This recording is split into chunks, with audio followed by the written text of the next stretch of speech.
ભક્તો રાધે રાધે, જય શ્રી કૃષ્ણ. હવે દાહોલ ગામે આવી ગયા છે. આ પટેલો બહુ યાદ કરે છે અમને ને ઘડીએ ઘડીએ આ પટેલોના લીધે આ બાજુ બહુ આવવું પડે છે. અને ભગવાનને બધા વૈકુંઠ મંડળને વધાવવા માટે આવ્યા છે એમના ગેટ પાસે. તો શું નામ? રમીલાબેન સરસ ભગવાનનું સ્વાગત કરશે, ચાંદલો કરશે એમને અને સ્વાગત કરે છે. બોલો કૃષ્ણ કનૈયા.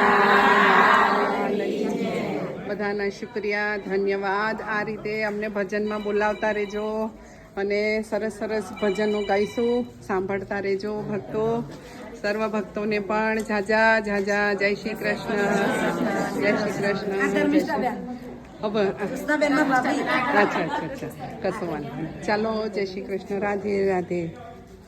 મસ્ત કનૈયાને વધાઈ દીધા છે. દક્ષાબેન લઈને ઊભા છે. દક્ષાબેનને હા સરસ સરસ.